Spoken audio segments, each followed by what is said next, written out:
Assalamualaikum warahmatullahi wabarakatuh. Perkenalkan, nama saya Nuryani dengan NIM 2311088 dari kelas PAI 2C. Saya akan membuat tugas UAS mata kuliah usul fikih dengan dosen pengampu Bapak Muhammad Edi Waluyo MSI. Langsung saja, pada video ini saya akan membahas 3 materi. Yang pertama itu as-sunnah sebagai sumber hukum Islam, yang kedua maqasid asy-syariah, dan yang terakhir itu ta'arud al-adilah.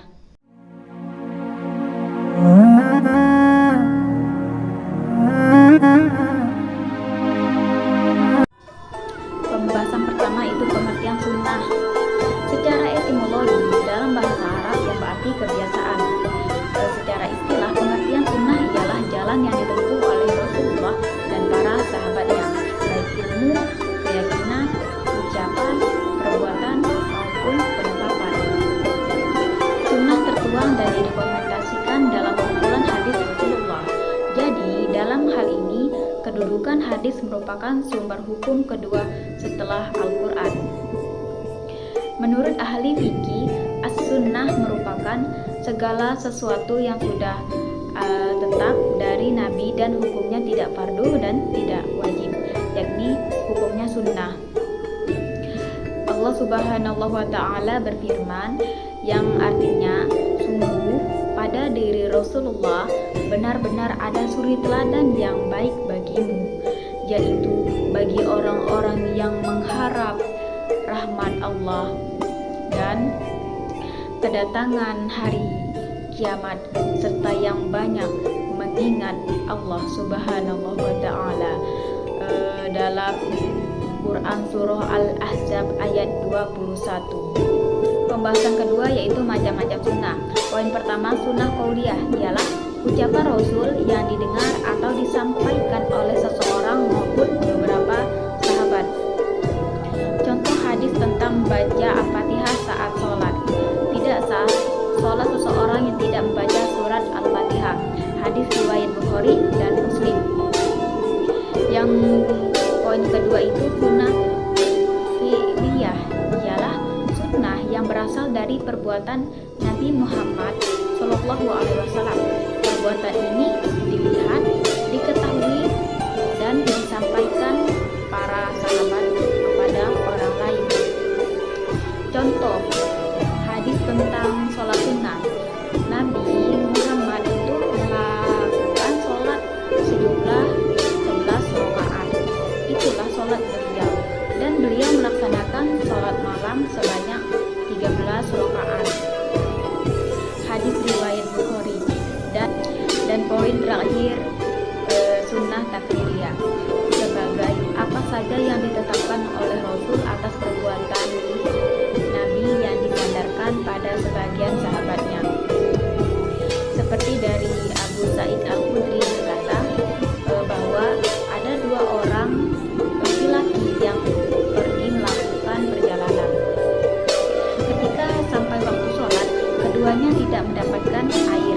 Mereka berdua bertayamum dengan debu yang bersih. Lalu keduanya mendirikan sholat. Setelah itu mereka menemukan air. Salah seorang di antaranya itu berwudu dan mengulangi sholatnya, sedangkan yang lain tidak mengulanginya. Keduanya itu lalu menghadap Rasulullah dan menceritakan hal itu kepadanya, kepada yang tidak mengulang. Rasulullah itu bersabda, engkau telah mengerjakannya menurut sunnah kepada yang lainnya. Beliau bersabda, engkau mendapatkan pahala 2 kali. Hadis riwayat Abu Dawud. Adapun keutamaan melaksanakan sunnah, yang pertama mendapat pahala tambahan, yang kedua mendekatkan diri kepada Allah Subhanahu wa Ta'ala, yang ketiga menjadi teladan yang baik, yang keempat memperbaiki akhlak dan karakter.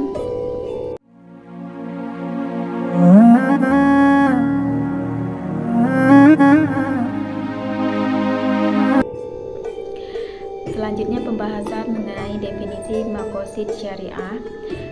Secara bahasa, maqasid dan syariah itu menjadi 2 kata yang Yang pertama makosid, artinya kesengajaan atau tujuan, di mana merupakan bentuk jamak dari maksud yang berasal dari suku kata qasada yang berarti menghendaki atau memaksudkan.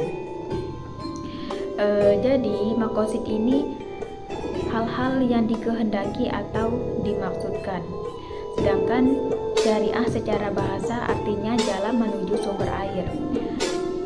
Juga dapat diartikan menuju sumber kehidupan. Maka dapat disimpulkan makosid syariah ini ialah tujuan-tujuan syariat Islam yang terkandung dalam setiap aturannya. Dengan kata lain, konsep untuk mengetahui hikmah dari nilai-nilai dan sasaran syarak yang tersurat maupun tersirat di dalam Al-Quran.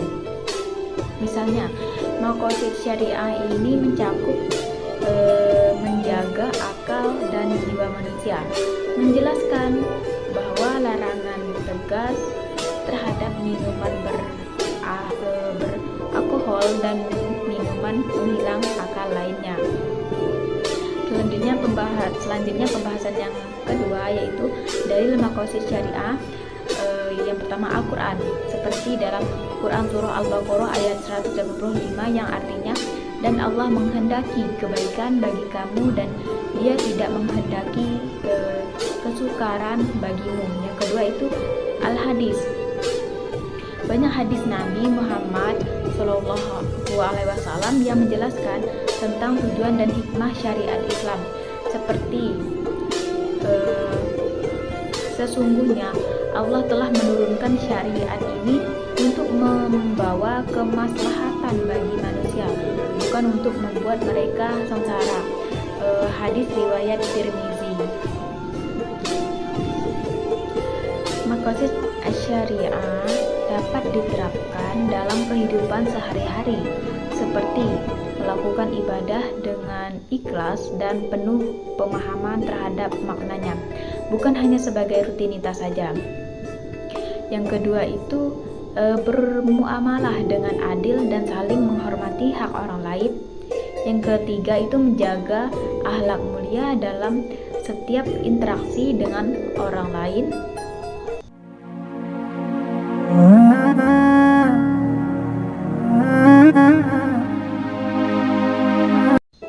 Materi yang terakhir yaitu mengenai ta'arud al-adilah. Yang pertama itu pengertian. Ta'arud menurut bahasa berarti sesuatu yang bertentangan atau berlawanan. Sedangkan menurut istilah usul terdapat beberapa pengertian. Ta'arud itu saling berlawanan antara dua hujjah yang sama kedudukannya. Keduanya itu terdapat kewajiban yang berbeda dengan yang lain, seperti halal dan haram, meniadakan sesuatu atau menetapkannya. Jadi, maksud di sini kontradiksi dalil-dalil hukum ialah saling berlawanannya dua dalil yang sama derajatnya. Salah satu di antara dua dalil itu mewajibkan suatu hukum yang berbeda dengan yang dalil yang lainnya, atau menafikan hukum yang ditunjuk oleh dalil tersebut. Contoh dalilnya Allah berfirman dalam ayat wudu, di mana pada penggalan ayat tersebut yang artinya serta usaplah kepalamu dan basuhlah kakimu sampai dengan kedua mata kaki. Itu dalam Quran surah Al-Maidah ayat 6. Maka hal ini berimplikasi bahwa kewajiban mengusap kaki serta digunakan oleh kelompok Syiah, di mana ulama lain itu membaca dengan fathah arjulakum yang berimplikasi pada kewajiban membasuh kaki seperti yang dilakukan oleh pendapat jumhur ulama. Mereka berpendapat tidak boleh kontradiksi bahwa kata imasuhu itu yang tersimpan dan masuk pada kata arjulakum dengan tunjuk.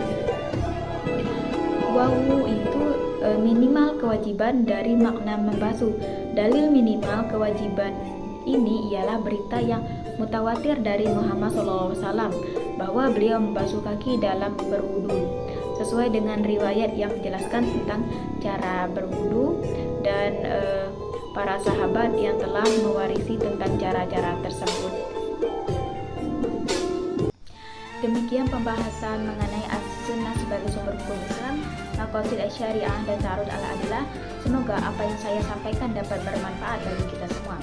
Jika ada kekurangan mohon dimaafkan, karena kesempurnaan sungguh hanyalah milik Allah Subhanahu wa taala. Saya ucapkan terima kasih. Wassalamualaikum warahmatullahi wabarakatuh.